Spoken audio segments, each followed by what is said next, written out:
Hi friends, welcome to my channel. ಇವತ್ತು ಟೇಸ್ಟಿಯಾಗಿರುವಂತಹ ಮಸಾಲ ಚಿತ್ರಾನ್ನ ಮಾಡೋಣ. ಮಾವಿನಕಾಯಿ ಮಸಾಲ ಚಿತ್ರಾನ್ನ ಬೆಳಗಿನ ತಿಂಡಿಗೆ ಅಥವಾ ಏನಾದರೂ ಕ್ವಿಕ್ಕಾಗಿ ಆಗಬೇಕು ಅಂದಾಗ ಫಸ್ಟ್ ನೆನಪಾಗೋದೇನೆ ಚಿತ್ರಾನ್ನ ಅಲ್ವಾ. ನಾರ್ಮಲ್ ಆಗಿ ಎಲ್ಲರ ಮನೆಯಲ್ಲೂ ಕೂಡ ಮಾಡ್ತಾನೆ ಇರ್ತೀವಿ. ಆದರೆ ಈ ಮಾವಿನಕಾಯಿ ಸೀಸನಲ್ಲಿ ಮಾವಿನಕಾಯಿ ಚಿತ್ರಾನ್ನ ಮಾಡಿಲ್ಲ ಅಂದರೆ ಹೇಗೆ ಅಲ್ವಾ. ಅದರಲ್ಲೂ ಈ ಮಸಾಲ ಮಾವಿನಕಾಯಿ ಚಿತ್ರಾನ್ನ ಅಂತೂ ಬೊಂಬಾಟಾಗಿರುತ್ತೆ ಅಂತಲೇ ಹೇಳ್ಬೋದು. ಬನ್ನಿ ಹಾಗಾದರೆ ಹೇಗೆ ಮಾಡೋದು ಅಂತ ನೋಡ್ಕೊಂಡು ಬರೋಣ. ಮೊದಲಿಗೆ ಇದಕ್ಕೆ ಬೇಕಿರೋ ಮಸಾಲೆನ ರೆಡಿ ಮಾಡ್ಕೊಂಡು ಬಿಡೋಣ. ಅದಕ್ಕೋಸ್ಕರ ಒಂದು ಮಿಕ್ಸಿ ಜಾರ್ಗೆ ಒಂದು ಅರ್ಧ ಕಪ್ ಆಗೋಷ್ಟು ಫ್ರೆಶ್ ಆಗಿ ತುರಿದಿರೋ ತೆಂಗಿನ ತುರಿ ಸೇರಿಸ್ಕೊಂಡಿದ್ದೀನಿ. ಮತ್ತು ಇದಕ್ಕೆ ಒಂದು ಹಿಡಿ ಆಗೋಷ್ಟು ಕೊತ್ತಂಬರಿ ಸೊಪ್ಪನ್ನು ಈ ಥರ ದೊಡ್ಡದಾಗಿನೇ ಕಟ್ ಮಾಡಿಕೊಂಡು ಸೇರಿಸ್ಕೊಂಡಿದ್ದೀನಿ. ಹಾಗೆಯೇ ಇದಕ್ಕೆ ಒಂದು 2 ಕಡ್ಡಿ ಆಗೋಷ್ಟು ಕರಿಬೇವು ಕೂಡ ಸೇರಿಸ್ಕೊಂಡಿದ್ದೀನಿ. ಮತ್ತು ಇದಕ್ಕೆ ಖಾರಕ್ಕೆ 2 ಹಸಿಮೆಣಸು ಹಾಕ್ಕೊಳ್ತಿದ್ದೀನಿ. ರುಬ್ಬೋದಕ್ಕೆ ಇಷ್ಟು ಸಾಕು, ಮತ್ತು ಒಗ್ಗರಣೆ ಕೂಡ ಹಾಕ್ಕೊಳ್ಳೋದಿದೆ. ನಂತರ ಇದಕ್ಕೆ 1 ಟೀ ಸ್ಪೂನ್ ಜೀರಿಗೆ ಮತ್ತು 1 ಟೀ ಸ್ಪೂನ್ ಬೆಲ್ಲದ ಪುಡಿ ಸೇರಿಸ್ಕೊಳ್ತಾ ಇದ್ದೀನಿ. ಇದು ಟೇಸ್ಟ್ಗೋಸ್ಕರ ಅಷ್ಟೇ, ಸಿಹಿ ಏನಾಗಲ್ಲ. ನಾವು ಇದಕ್ಕೆ ಮಾವಿನಕಾಯಿ ಎಲ್ಲ ಹಾಕೊಳ್ಳೋದ್ರಿಂದ ಅದರದ್ದು ಹುಳಿ ಮುರಿಯೋದಕ್ಕೋಸ್ಕರ ಸ್ವಲ್ಪ ಬೆಲ್ಲ ಬೇಕಾಗತ್ತೆ.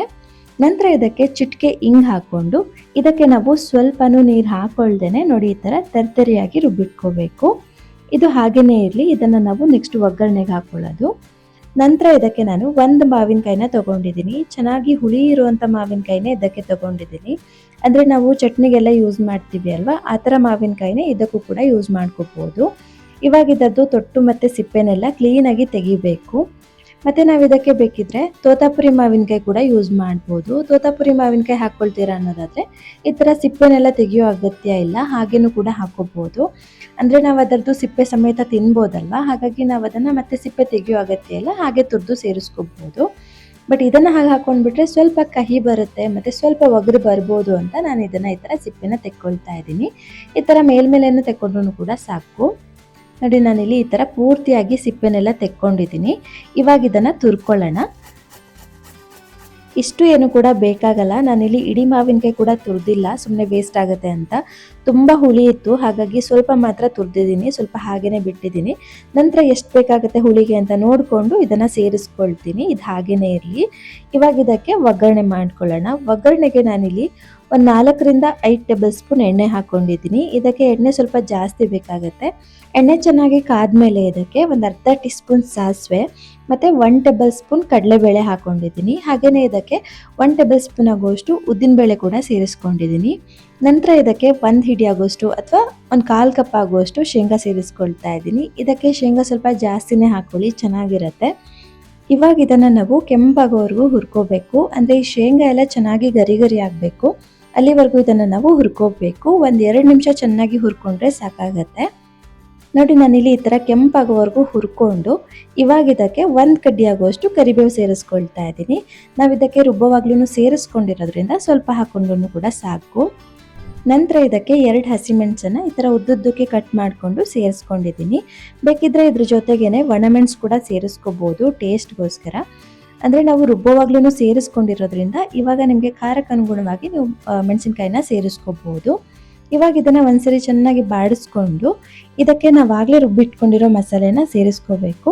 ತರ್ತರಿಯಾಗಿ ರುಬ್ಬಿಟ್ಕೊಂಡಿದ್ವಲ್ಲ ಆ ಮಸಾಲೆನ ಈ ಒಗ್ಗರಣೆಗೆ ಹಾಕಿ ಒಂದು 2ರಿಂದ 3 ನಿಮಿಷ ಚೆನ್ನಾಗಿ ಬಾಡಿಸ್ಕೋಬೇಕಾಗತ್ತೆ. ಯಾಕೆಂದರೆ ಇದಕ್ಕೆ ನಾವು ಎಲ್ಲನೂ ಹಸಿಯಾಗಿ ಹಾಕ್ಕೊಂಡಿರೋದಲ್ವ, ಅದರದ್ದೆಲ್ಲ ಹಸಿ ಸ್ಮೆಲ್ಲೆಲ್ಲ ಹೋಗಬೇಕು. ಹಾಗಾಗಿ ಒಂದು 2ರಿಂದ 3 ನಿಮಿಷ ಚೆನ್ನಾಗಿ ಬಾಡಿಸ್ಕೋಬೇಕಾಗತ್ತೆ. ಇವಾಗ ಇದಕ್ಕೆ ತುರಿದಿಟ್ಕೊಂಡಿರೋ ಮಾವಿನಕಾಯಿನ ಸೇರಿಸ್ಕೊಳ್ತಾ ಇದ್ದೀನಿ. ನಾನು ಇದಕ್ಕೆ ಇಷ್ಟು ಏನು ಕೂಡ ಸೇರಿಸ್ತಾ ಇಲ್ಲ, ಸ್ವಲ್ಪ ಮಾತ್ರ ಸೇರಿಸ್ಕೊಳ್ತೀನಿ. ಯಾಕಂದರೆ ಮಾವಿನಕಾಯಿ ತುಂಬ ಹುಳಿ ಇತ್ತು, ಹಾಗಾಗಿ ಸ್ವಲ್ಪ ಸೇರಿಸಿದ್ದೀನಿ. ಇದಕ್ಕೆ ಮಾವಿನಕಾಯಿನ ಹುಳಿ ನೋಡಿಕೊಂಡು ಸೇರಿಸ್ಕೊಳ್ಳಿ. ಅಂದರೆ ಇದಕ್ಕೆ ನಾವು ಹುಳಿಗೆ ಅಂತ ಬೇರೆ ಏನು ಕೂಡ ಸೇರಿಸ್ತಾ ಇಲ್ಲ ಮಾವಿನಕಾಯಿ ಬಿಟ್ಟು. ಹಾಗಾಗಿ ನಿಮಗೆ ಹುಳಿ ಎಷ್ಟು ಬೇಕು ಅಷ್ಟಕ್ಕೆ ಮಾವಿನಕಾಯಿನ ಸೇರಿಸ್ಕೊಂಡು ಇದನ್ನು ಮಿಕ್ಸ್ ಮಾಡಿಕೊಂಡ್ರೆ ಆಯಿತು. ಇವಾಗ ಇದನ್ನು ನಾವು ಚೆನ್ನಾಗಿ ಬಾಡಿಸ್ಕೋಬೇಕು. ಒಂದು 5ರಿಂದ 10 ನಿಮಿಷನಾದರೂ ಚೆನ್ನಾಗಿ ಬಾಡಿಸ್ಕೋಬೇಕಾಗತ್ತೆ. ಈ ಥರ ಚೆನ್ನಾಗಿ ಮಾವಿನಕಾಯಿ ಅದರದ್ದೇ ನೀರಲ್ಲಿ ಚೆನ್ನಾಗಿ ಬೇಯಬೇಕು, ಆವಾಗ ಚೆನ್ನಾಗಿರುತ್ತೆ. ಮತ್ತು ಎಕ್ಸ್ಟ್ರಾ ನೀರೆಲ್ಲ ಏನು ಕೂಡ ಹಾಕೋ ಹಾಗಿಲ್ಲ.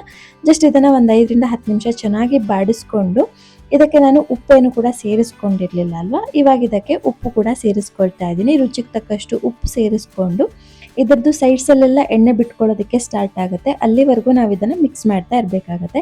ಈ ಥರ ಗೊಜ್ಜು ಥರ ಮಾಡಿಟ್ಕೊಂಡ್ಬಿಟ್ರೆ ನಾವು ಇದನ್ನು ಫ್ರಿಜ್ಜಲ್ಲಿ ಇಟ್ಕೊಂಡು 1 ವಾರ 2 ವಾರದವರೆಗೂ ಸ್ಟೋರ್ ಮಾಡ್ಕೋಬೋದು. ನಮಗೆ ಯಾವಾಗ ಬೇಕೋ ಆವಾಗ ಬಿಸಿ ಅನ್ನ ಮಾಡಿಕೊಂಡು ಈ ಗೊಜ್ಜನ್ನು ಮಿಕ್ಸ್ ಮಾಡ್ಕೊಂಡ್ಬಿಟ್ರೆ ಆಯಿತು, ಮಾವಿನಕಾಯಿ ಚಿತ್ರಾನ್ನ ರೆಡಿ ಆಗೋಗುತ್ತೆ. ನಾನು ಇದಕ್ಕೆ ಮಿಕ್ಸ್ ಮಾಡ್ಕೊಳ್ಳೋದಕ್ಕೆ 1.5 ಕಪ್ ಆಗುವಷ್ಟು ಅಕ್ಕಿನ ಈ ಥರ ಅನ್ನ ಮಾಡಿ ಇಟ್ಕೊಂಡಿದ್ದೀನಿ. ಅನ್ನ ಉದ್ರಾಗಿ ಇರಬೇಕು, ಆವಾಗಲೇ ಅಲ್ವಾ ಚಿತ್ರಾನ್ನ ಚೆನ್ನಾಗಾಗೋದು. ಅನ್ನ ಮೆತ್ತಗೆ ಚಿತ್ರಾನ್ನ ಕೂಡ ಚೆನ್ನಾಗಾಗಲ್ಲ. ಹಾಗಾಗಿ ಉದ್ರಾಗಿ ಮಾಡಿ ಇಟ್ಕೊಂಡಿದ್ದೀನಿ. 1 ಕಪ್ ಅಕ್ಕಿಗೆ 2 ಕಪ್ ನೀರು, ಈ ಅಳತೆನಲ್ಲಿ ನೀರು ಹಾಕಿ ಉದ್ರಾಗಿ ಮಾಡಿ ಇಟ್ಕೊಂಡಿದ್ದೀನಿ. ಇವಾಗ ಇದಕ್ಕೆ ನಿಮಗೆ ಗೊಜ್ಜು ಎಷ್ಟು ಬೇಕಾಗುತ್ತೆ ಅಷ್ಟು ಇದಕ್ಕೆ ಸೇರಿಸ್ಕೊಂಡು ಮಿಕ್ಸ್ ಮಾಡಿಕೊಂಡ್ರೆ ಆಯಿತು. ನಾನಿಲ್ಲಿ ಪೂರ್ತಿ ಗೊಜ್ಜನ್ನು ಕೂಡ ಇದಕ್ಕೆ ಸೇರಿಸ್ಕೊಂಡಿದ್ದೀನಿ. ಇಷ್ಟು ಕೂಡ ಬೇಕಾಯಿತು. 1.5 ಕಪ್ ಅಕ್ಕಿಗೆ ಕರೆಕ್ಟ್ ಆಯಿತು ನಾನು ಮಾಡ್ಕೊಂಡಿರೋ ಗೊಜ್ಜು. ಮತ್ತು ಎಕ್ಸ್ಟ್ರಾ ಏನು ಕೂಡ ಉಳಿಸ್ಕೊಂಡಿಲ್ಲ, ಪೂರ್ತಿಯಾಗಿ ಸೇರಿಸ್ಕೊಂಡಿದ್ದೀನಿ.